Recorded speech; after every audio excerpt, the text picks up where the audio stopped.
প্রিয় ছাত্রছাত্রী, আজকে আমি তোমাদেরকে এই ভিডিওর মাধ্যমে ক্লাস 5-এর আমাদের পরিবেশের যে সমস্ত প্রশ্নগুলো দেওয়া হয়েছে 2025 সালের রায়মার্টিন প্রশ্নবিচিত্রাতে তৃতীয় পর্যায়ে মূল্যায়নের জন্য এই 3 নম্বর স্কুলের পেজ নম্বর 220 সেখানে যে সমস্ত প্রশ্নগুলো আছে সমস্ত প্রশ্নের উত্তর আমরা আলোচনা করবো আজকে এই ভিডিওর মাধ্যমে।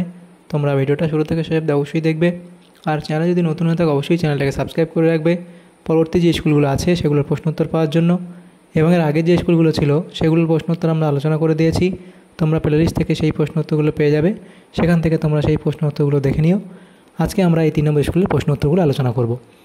তো এখানে দেখো যে প্রশ্নগুলো আছে 3 নম্বর স্কুলের, এই প্রশ্ন উত্তরের যে পিডিএফ তোমরা পরবর্তীতে আমাদের টেলিগ্রাম চ্যানেল এবং আমাদের হোয়াটসঅ্যাপ চ্যানেল থেকে পেয়ে যাবে। ডেসক্রিপশানে আমাদের টেলিগ্রাম চ্যানেলের লিঙ্ক এবং আমাদের যে হোয়াটসঅ্যাপ চ্যানেলের লিঙ্ক দিয়ে দেওয়া হয়েছে, সেখান থেকে তোমরা যুক্ত হতে পারো। তাহলে কী হবে, পরবর্তীতে সেখান থেকে তোমরা পিডিএফগুলো পেয়ে যাবে। তো এই 3 নম্বর স্কুল দেখো বলা আছে কি, একের দাগে সঠিক উত্তরটি বেছে নিয়ে লেখো। একের দাগের 1.1 পূর্ণিমা তিথিতে হয়, সেটা হবে কি চন্দ্রগ্রহণ অথবা এখানে অপশান খ। এরপরে প্রথম কাগজ তৈরি হয়, সেটা হবে অপশান ক অর্থাৎ চীনে। এরপরে চাঁদ যার চারপাশে ঘোরে, চাঁদ যার চারপাশে ঘোরে সূর্য না পৃথিবী, সেটা হবে অপশান খ অর্থাৎ পৃথিবী। এরপরে লেখাপড়া করা শিশুদের আইনত অধিকার, তাহলে কত বছর পর্যন্ত, এটা হবে অপশান ক অর্থাৎ 14 বছর পর্যন্ত। এরপরে স্টিম ইঞ্জিন চলে অপশান ক অর্থাৎ ডিজেলে। তাহলে এখানে যে প্রশ্নগুলো ছিল এমসিকিউ টাইপ প্রশ্ন, সেগুলো হলো। এরপরে আছে কি 2-এর দাগে শূন্যস্থান পূরণ করো। 2.1 তাল পাতায় লেখা বইগুলিকে ড্যাশ বলে, তাহলে তাল পাতায় লেখা বইগুলিকে কি বলে, তাহলে পুঁথি বলা হয়। এরপরে ড্যাশ হলো সকল শক্তির উৎস, তাহলে কি হবে সূর্য। সকল শক্তির উৎস কোনটা, সূর্য। সেফ ড্রাইভ আর সেভ লাইফ, LIFE, তাহলে এটা হলো। এরপরে কি পরিবেশ বান্ধব একটি যান, তাহলে পরিবেশ বান্ধব একটি যান কি লিখবে, সাইকেল। তাহলে এখান থেকে এটাতে পরিবেশ দূষণ করে না, সেই জন্য পরিবেশ বান্ধব যান হচ্ছে সাইকেল। তারপর বয়স্ক মানুষকে ড্যাশ করা উচিত, তাহলে বয়স্ক মানুষকে কি সম্মান করা উচিত।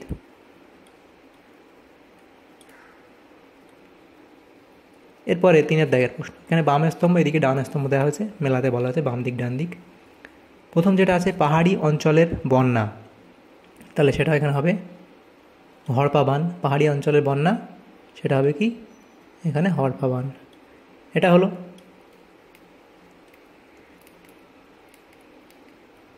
তাহলে এটা গয়ের সাথে মিলল। এর পরেরটা কী আছে দেখো, পরেরটা একটা অন্য একটা কালি দিয়ে করি, টারবাইন। তাহলে টারবাইন তোমাদের এখানে হবে জলবিদ্যুৎ, টারবাইনের সাথে জলবিদ্যুৎ তৈরি করা হয়, জলবিদ্যুৎ উৎপাদন করা হয়। এরপরে আর একটা আছে কালো হীরা, তাহলে কালো হীরাটা এখানে তোমাদের কী হবে, কয়লা। কালো হীরা হচ্ছে কি কয়লা। তারপর যেটা আছে সেটা হলো এখানে দেখো, কালো হীরাটা কয়লা হলো পথের পাঁচালী, তাহলে পথের পাঁচালী কী হবে, এখানে হবে বিভূতিভূষণ বন্দ্যোপাধ্যায়। তারপর লাস্ট যেটা আছে সেটা হলো 3.5 সুনামি, তাহলে মিলবে সামুদ্রিক জলোচ্ছ্বাস। এভাবে তোমাদের বোঝার জন্য আমি আলাদা আলাদা কালি দিয়ে করেছি।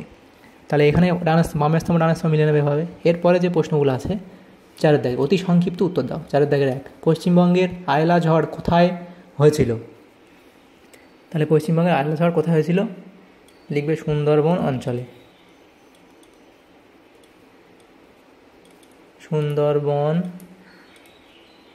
অঞ্চলে।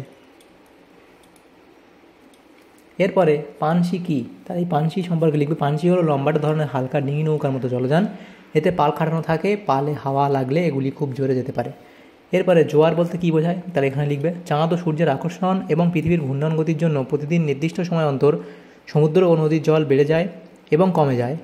জল বেড়ে যাওয়াকে জোয়ার এবং কমে যাওয়াকে ভাটা বলে, লিখলে।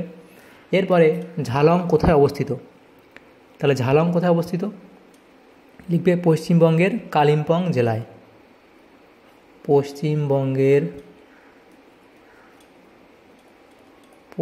এরা পথ আলব সহায়তা পশ্চিম, পশ্চিমবঙ্গের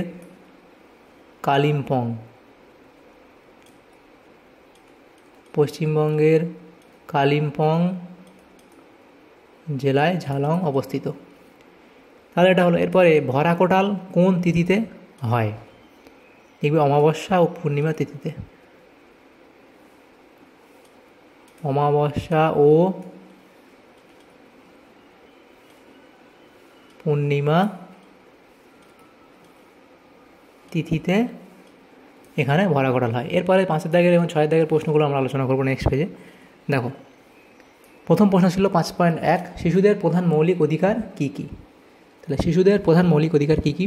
শিশুদের অবশ্য প্রয়োজনীয় অধিকারগুলি হলো: 1 নম্বর বেঁচে থাকার অধিকার, খাদ্য ও পানীয় জল পাওয়ার অধিকার, স্বাস্থ্য ভালো রাখা, অসুখ হলে চিকিৎসা পাওয়ার অধিকার, অবৈতনিক ও বাধ্যতামূলক শিক্ষা লাভের অধিকার, নিজের নাম পরিচয় জানা ও প্রকাশ করার অধিকার, নিজের মত প্রকাশ ও আলোচনার স্বাধীনতা, মারধর ও মানসিক পীড়ন থেকে সুরক্ষার অধিকার প্রভৃতি। লিখবে এটা। এরপরে স্বাস্থ্য ভালো রাখতে কী কী করবে, স্বাস্থ্য ভালো রাখতে কী কী করবে সেটা তোমরা লিখবে।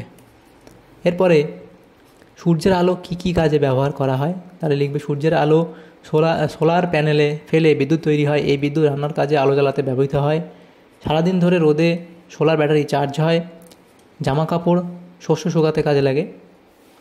এরপরে প্রশ্ন, কয়েকটি জলযানের নাম লেখো, এগুলো লিখবে। তারপরে প্রশ্ন 5.5, রাস্তায় চলার সময় কী কী সতর্কতা অবলম্বন করবে। রাস্তায় হাঁটার সময় ও পার হওয়ার সময় যা যা করা উচিত: সবসময় ফুটপাত দিয়ে হাঁটা, এভাবে যেগুলো ফুটপাতহীন রাস্তার বাম দিক দিয়ে সাবধানে হাঁটা, এভাবে যেগুলো আছে দেখো, রাস্তায় অন্যমনস্কভাবে না চলা বা রাস্তায় ছোটাছুটি না করা, বন্ধুদের সঙ্গে গল্প করতে করতে বন্ধুদের সাথে গল্প করতে করতে অসতর্কভাবে রাস্তায় না হাঁটা, এভাবে রেলগেট বা লেভেল ক্রসিং খোলা থাকলে তবেই সেখান দিয়ে রেল লাইন পার হওয়া উচিত, এভাবে তোমরা লিখবে। এরপরে 6 দাগে যে প্রশ্নগুলো ছিল, নিচের প্রশ্নগুলি উত্তর দাও, যে কোনো 4টি। প্রথম প্রশ্ন, প্রাচীনকালে মানুষ কিভাবে চলাফেরা করতেন সেটা লিখবে অবধি। তোমার এলাকায় কী কী যানবাহন আছে, তাহলে দেখবে আমাদের এলাকায় যে যানবাহনগুলো আছে সেগুলো লিখবে, যেমন rickshaw, cycle, bus, train, auto, taxi, private car, bike ইত্যাদি। এরপরে আবহাওয়ার খবর কিভাবে পাওয়া যায়, তাহলে আবহাওয়ার খবর সংবাদপত্র থেকে, টেলিভিশন ও রেডিওর মাধ্যমে, এখন বর্তমানে কি মোবাইল ফোন ও ইন্টারনেটের মাধ্যমে পাওয়া যায়। এরপরে কি প্রশ্ন 6.4, তুমি কি কি প্রাকৃতিক দুর্যোগের নাম জানো, তাহলে প্রাকৃতিক দুর্যোগের কোন কোন নাম তুমি জানো, তাহলে লিখবে। আমি যে সকল প্রাকৃতিক দুর্যোগের নাম জানি তার মধ্যে প্রধান কয়েকটি হলো বন্যা, খরা, ভূমিকম্প, ঘূর্ণিঝড় ইত্যাদি।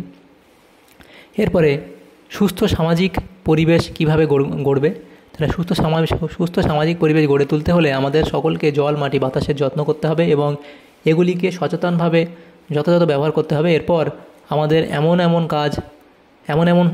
এমন এক সমাজ গঠন করতে প্রয়াসী হতে হবে যাতে 1 নম্বর কি, সেই সমাজে কোনো রকম বিভেদ না থাকে, তফাৎ থাকবে না, ছেলে ও মেয়ের অর্থাৎ লিঙ্গ বৈষম্যের কারণে কোনো মেয়ে পিছিয়ে পড়বে না। 3, গায়ের রং বা জীবিকা দেখে মানুষের বিচার করা হবে না। গরিব বা বড় লোকের ক্ষেত্রে সুযোগ সুবিধা পাওয়ার বিষয়ে কোনো রকম হেরফের হবে না।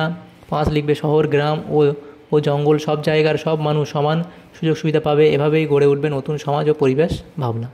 এরপরে কি প্রশ্ন, আচ্ছা তাহলে আমাদের এখানে এই সমস্ত প্রশ্নগুলি ছিল আমাদের ক্লাস 5-এর 3য় পর্যায়ক্রমিক মূল্যায়নের জন্য আমাদের পরিবেশের যে প্রশ্নগুলো ছিল 3 নম্বর স্কুলে, সমস্ত প্রশ্নের উত্তর আমরা আলোচনা করলাম আজকে এই ভিডিওর মাধ্যমে। তোমাদের যদি সামান্যতম উপকার এসে থাকে ভিডিওটা, অবশ্যই একটা লাইক করবে এবং বেশি বেশি করে বন্ধুদের সাথে শেয়ার করবে। আর পরবর্তী স্কুলগুলো আছে সেগুলোর প্রশ্ন উত্তর পাওয়ার জন্য অবশ্যই তোমরা আমাদের চ্যানেলটাকে সাবস্ক্রাইব করে রাখবে। Thanks for watching.